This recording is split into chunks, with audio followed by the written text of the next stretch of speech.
Então, eu estava pensando aqui em algumas outras possibilidades de desenho que a gente pode fazer dentro da parte social. Nós temos aqui tanto a parte do core e do social. Agora nós vamos criar o que seria ali os módulos, né? Então, um módulo vai ser o channel, que é ali o canal, né? Onde a gente vai registrar ali, seria o canal mesmo. Dentro do channel, a gente vai fazer algumas amarrações aqui. Seria, por exemplo, as propriedades ali do canal. Então, o canal tem vídeos e os vídeos eles têm comentários. Então, só para recapitular, o social aqui é o nosso aplicativo. E dentro do aplicativo nós vamos ter alguns modelos, né? O canal, os vídeos e os comentários. Aqui dentro do modelo, nós vamos criar agora os vídeos. Se formos pensar no que um vídeo ele tem, olhando aqui por hora somente para a plataforma do YouTube, nós temos ali as thumbnails. Eu imagino que a thumb seja alguma URL que vincule a imagem ali da capa do vídeo. E a URL do vídeo também a gente vai capturar. Nós podemos pegar aqui a descrição do vídeo e o título do vídeo. Eu criei aqui um modelo de vídeo apenas como exemplo. Eu não sei quais são os valores e possivelmente a gente vai ajustar isso lá na frente. Tá? Então eu vou só readequar aqui em relação à ordem.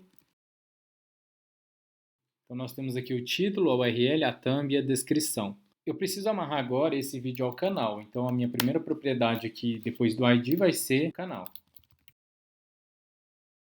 Então, eu estou falando que o meu canal ele está vinculado, a minha propriedade de canal do vídeo está vinculada à classe canal. E quando eu marco ali onDelete, é uma propriedade que eu falo que como é uma chave estrangeira, o que eu quero que ele faça caso eu delete o canal. Então, eu não vou fazer nada, eu vou excluir todos os canais, todos os vídeos daquele canal, aí vai depender da propriedade aqui que a gente marcar. O que a gente pode fazer também, além de do nothing, é colocar o restrict. Então, ele não vai permitir com que eu faça a exclusão de um canal que tenha vídeos vinculados a ele. Avançando aqui para as novas classes, por hora eu ainda não sei como eu vou buscar esses dados, provavelmente alguma API oficial do YouTube, se não tiver como a gente vai tentar trabalhar com um web scraping aqui. Mas eu imagino que seja mais ou menos isso aqui. Eu vou fazer aqui agora o vínculo do vídeo. E agora eu vou gerar a migração para que seja possível criar essas tabelas aqui dentro do banco de dados. Então eu executo aqui o comando de make migrations, ele vai entender que no meu modelo tiveram algumas modificações e ele faz um script de preparação para modificar dentro do banco de dados. Quando eu executo o migrate, ele vai entender essas modificações e vai de fato aplicar dentro do banco. Agora podemos olhar aqui dentro do admin e registrar as novas telas.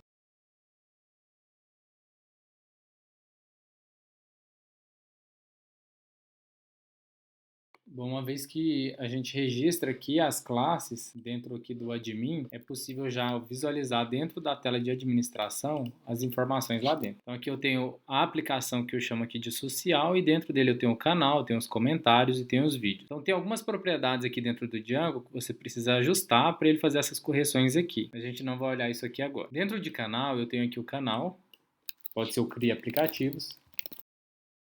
Então, se eu salvar o registro, ele fica salvo. Eu posso trabalhar também essa visão aqui da tela de CRUD do admin. Então, a gente vai ver isso posteriormente. Dentro de comentários aqui, nós temos o vídeo que está vinculado e dentro de vídeo nós temos o canal que está vinculado. Então, por exemplo, aqui nós trazemos aqui Channel Object.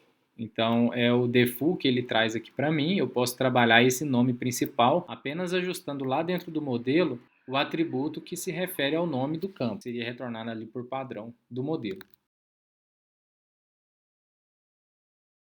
Então, quando eu ajusto aqui, eu estou falando o seguinte, o objeto principal vai ser o objeto nome da minha classe principal, que seria aqui o canal. Eu posso fazer as mesmas coisas aqui para o comentário e para os vídeos também.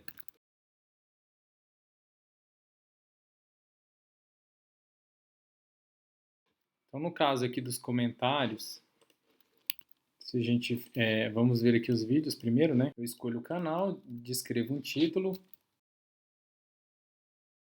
e ele me retorna aqui o título do vídeo. Então, aplicações Django, normal, ele me retornou aqui. Quando eu olho comentários, a mesma coisa. Aplicações Django. Ele me deu um erro aqui, porque eu estou tentando retornar um valor de um inteiro, como se fosse string.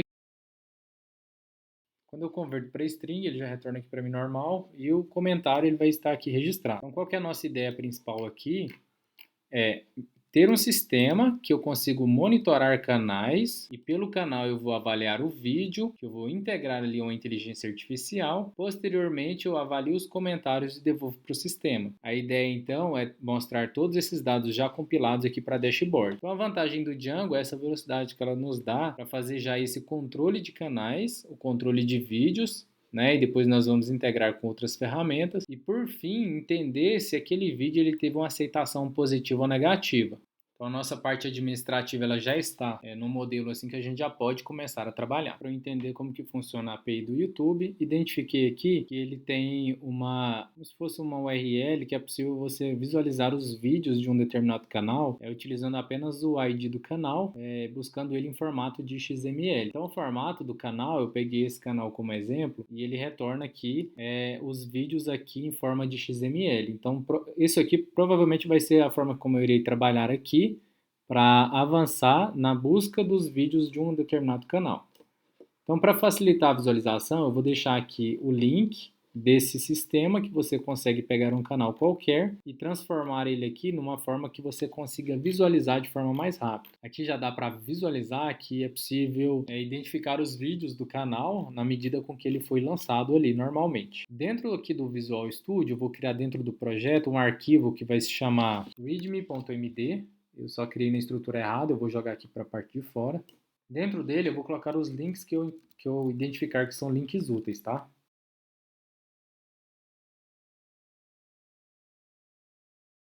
Por hora acrescentei a API do YouTube, que é para visualizar a documentação das APIs e também para descobrir aqui o XML do canal.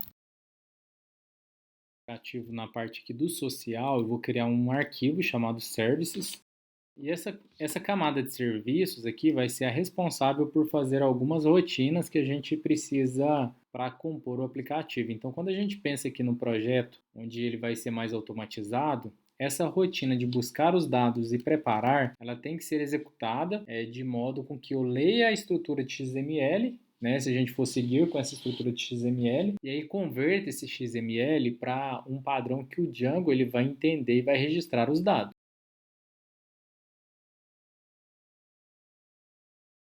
Então, dentro da nossa camada aqui do YouTube Service, eu estou criando aqui uma classe que ela seria XML to Django Models. E o que isso aqui significaria? Essa camada ela seria responsável por pegar aquela estrutura XML do canal e converter ela de modo com que cada vídeo represente um registro a ser inserido dentro do banco de dados. Então, se, por exemplo, nós formos tratar isso manualmente, eu vou implementar aqui dentro, ou se por acaso a gente precisar fazer isso de forma utilizando alguma biblioteca, basta eu implementar também a biblioteca aqui dentro. Então ele fica meio que para a nossa aplicação, esse método tem que retornar os modelos aqui de Django e aí depois eu vou inserir esses modelos, né, provavelmente esse desenho aqui vai ser refatorado também.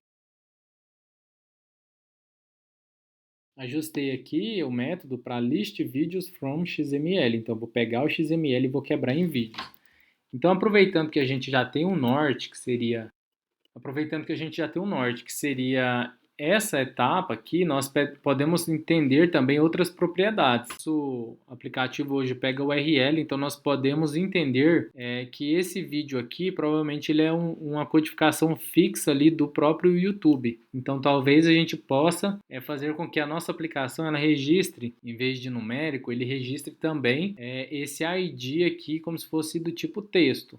Então a gente pode repensar a nossa estrutura. Entretanto, é bom lembrar que isso aqui é uma ferramenta que está sendo feita para o YouTube. Só que se a gente for alterar isso aqui para suportar outras redes sociais depois, aí fica mais complicado. Então nós vamos tentar trabalhar aqui de um modo com que ele atenda o YouTube nesse primeiro momento, mas aí depois possa ser ajustado para outras plataformas ali no futuro. Então aqui nós já temos aqui a URL do vídeo, a URL da thumbnail, a descrição do vídeo normal. Ele fala também aqui qual que é a quantidade de likes que teve e a quantidade de visualizações. Como nós temos aqui uma propriedade que é o Video ID, e ele é algo que representa lá dentro do próprio YouTube, eu acredito que nós podemos ajustar o nosso modelo para que ele também respeite esse ID da rede social. Dentro do nosso modelo, nós podemos pensar em colocar aqui um ID da social media. Então, Quando a gente fala o ID, que é o que vem implícito aqui dentro do modelo, estamos falando de como ele vai registrar isso no nosso banco. Mas facilitaria se a gente pudesse gravar também o ID da rede social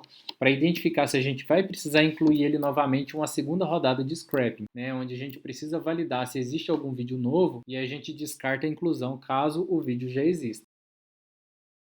Então aqui eu vou colocar um valor totalmente absurdo, né? Porque a gente ainda não conhece as outras plataformas. Mas pelo que eu olhei ali mais ou menos no YouTube, um tamanho de 100 ele já resolveria. Eu vou ajustar aqui para 300. E aí se precisar aumentar, basta ajustar aqui dentro desse campo. Só que eu preciso também que esse campo ele seja do valor único, para a gente criar uma regra dentro do próprio banco para travar a inclusão desse vídeo novamente, caso passe por outra rodada de inserção.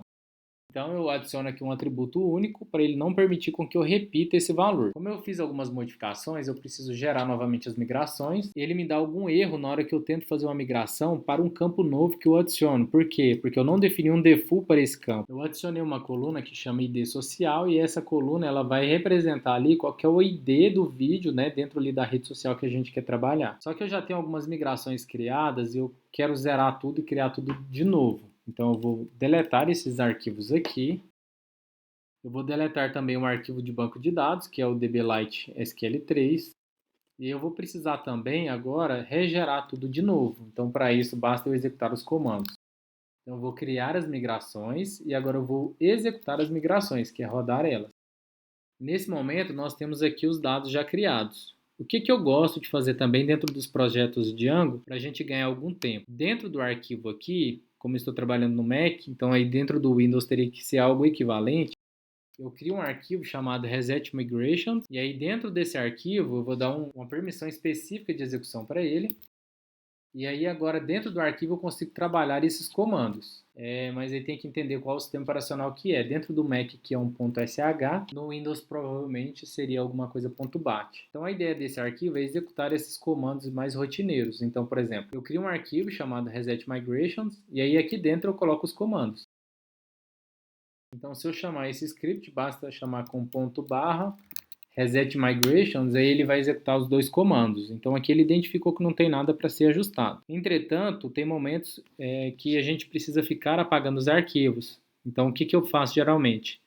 Dentro dos projetos, aqui a gente só tem um, nós temos aqui social e o migrations. Então eu vou deletar esse arquivo aqui e também eu vou deletar o arquivo de banco. E aí se eu rodar agora o Reset Migrations, ele vai recriar os arquivos para mim.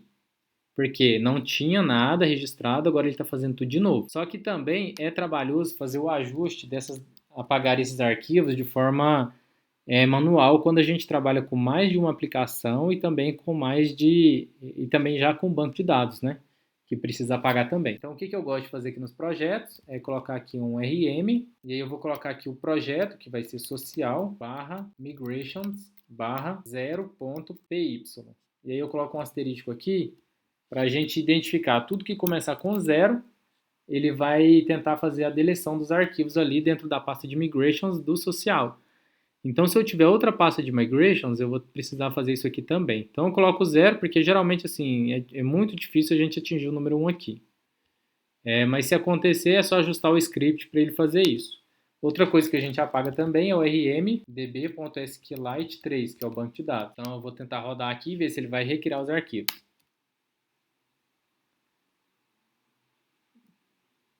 Então ele apagou e recriou os arquivos e agora o que falta para mim é só criar o acesso administrativo novamente. Então temos aqui o Python 3, Manage, Create Super User. Só que essa atividade também ela precisa ser feita manualmente, então eu preciso preencher todos os campos. Então eu vou ajustar aqui o script para eu rodar depois da migração a criação automática do super usuário.